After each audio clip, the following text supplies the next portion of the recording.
최동석 인사혁신처장을 두고도 민주당 내에서 잡음이 계속되고 있습니다. 과거 최 처장의 문재인 정부를 향한 발언을 두고 친명계와 친문계 간에 갈등이 가시화되고 있는데요. 우상호 하는 꼬라지를 보라고, 임종석이 하는 꼬라지를 봐. 이런 애들이 민주당을 다 말아먹고 있는 거거든.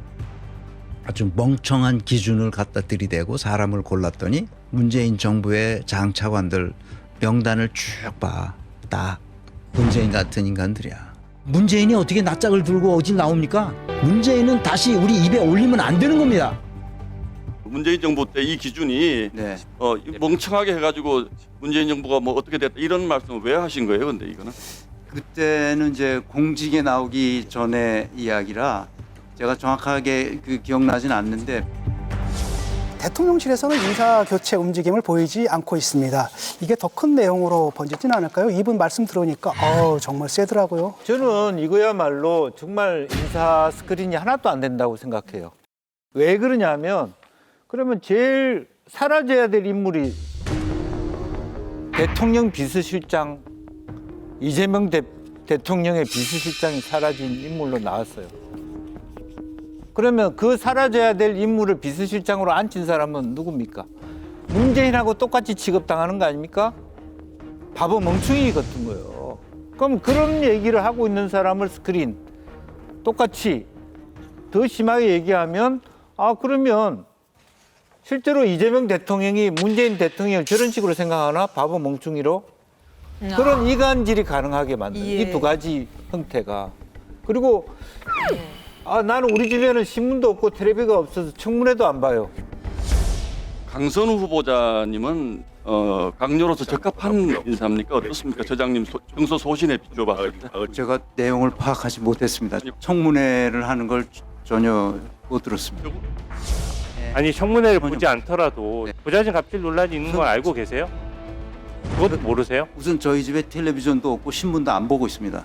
그런데다가 제가 개인적으로 굉장히 인사혁신처장의 업무를 맡아서 공직을 하시는 분인데 집에 TV가 없어서 뉴스를 안 본다? 그러면은 그거 사회 현안을 어떻게 알고 적재적소에 인사를 어떻게 합니까?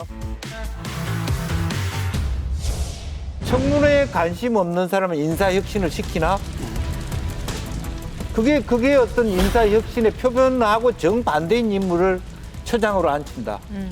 그건 말이 안 되는 거죠. 저는 이분이 그 전에 대통령은 아주 바보 멍청이 뭐 저 사람 때문에 나라 다 말아먹었다. 지금 그래도 친노 친문 세력이 아직 있거든요. 그럼요. 민주당 내에 꽤 많습니다. 근데 대놓고 그 수장인 문재인 대통령을 멍청이고 뭐지? 한국 문명을 퇴보시킨 사람이고 뭐 이러고 있어요. 근데 이걸 교체를 안 하고 그냥 있어. 윤건영 의원 같은 경우에는 뭐 아주 참담함을 느낀다고 얘기하고 있지 않습니까? 그러면 이 차제에 친노 친문과 친명이 지금 분할을 하려고 하는 모멘텀으로 삼으려고 하는 건가? 이걸 그냥 계속 가지고 간다는 게? 동의합니다. 최동석 인사혁신처장은 여권 내에 두고두고 화근이나 불씨가 될 가능성이 굉장히 높아요. 친노 그게 뿌리가 있는 건데 소리를 내지 않고 있을 뿐이지 지금 지켜보고 있는 건데 여기다 완전히 불씨를 확 던졌거든요. 할 맛 하 아니라고 그러잖아요. 할 말은 많지만 안 하고 있는 거거든요. 윤건영 의원이 뭐라 그랬어요? 치욕스럽지만 지켜보겠다. 이거 언젠가 화근이 돼서 불씨로 터집니다. 제가 볼 때는 이재명 대통령 선거할 때 프레카드 첫 번째 딱 붙은 것이 이제부터 진짜 대한민국 이러더라고요. 자기만 진짜고 그전에는 다 가짜예요. 문재인도 가짜예요. 그러니까 최동석 인사처장은 이재명 대통령의 그 본심 또 선거 구호하고 부합하는 가장 적합한 인사라고 생각합니다. 계속 좀 낙마가 이어지고 또 문제가 있는 사람들의 언행이 이제 밝혀지면서요. 지금 일각에서는 이 대통령의 성남 경기 라인이 인사 업무에 관여하는 것을 지금 문제 삼고 있거든요. 그래서 벌써 삼김 정치다 뭐 이런 얘기가 나오고 있어요. 삼김이라 하면 김남준 비서관 그리고 김용채 인사비서관 김현지 총무비서관 얘기하는 건데 물론 대통령실에 인사 검증을 담당하는 분이 있어요. 전치영 공직기강 비서관이라고 있는데 이분도 아마 그 이재명 대통령 그 공직선거법 위반 무슨 변호인 출신일 겁니다. 실제적인 업무는 그 김용채 비서관하고 김현지 비서관이 다 하고 있고 일부 장관한테 뭐 낙점 또는 그 낙마하는 것도 뭐 김현지 뭐 총무비서관이 했다 뭐 이런 보도도 있었잖아요. 사실 여부는 모르겠지만 그런 얘기가 있는데 이분들이 실세인 거는 맞습니다. 그런데 문제는 인사를 잘하면 논란이 안 되는데 이재명 정부 들어서 좀 오광수, 뭐 강준욱 비서관, 뭐 이진숙, 강선우 장관, 뭐 4명이 낙마했잖아요. 거기다가 말씀하신 최동석 인사혁신처에도 논란이 있는 인사고 그 최근에 국정상황실장도 교체를 됐습니다. 40일 만에 무슨 경제안보비서관으로 갔거든요. 내부에서는 아무래도 공식 검증 라인보다는 이재명 대통령과 함께 오랫동안 일했던 성남 경기 라인의 그 측근 실세들의 위세가 센 거 아니냐. 이렇게 가다가는 그 사람들이 문고리 권력으로 변질될 가능성이 높다. 문고리 권력 우리 다 경험했잖아요. 박근혜 대통령 시절도 경험을 했었고, 그렇죠? 그래서 윤석열 대통령도 마찬가지였고, 그래서 문고리 권력이 되지 않을까 하는 그런 우려 섞인 시선으로 보는 말들이 많습니다. 문고리 권력이라기보다는 이 김현지라든지 정진상이나 이런 사람들이 바로 공범 조직이라고 생각하고 있습니다.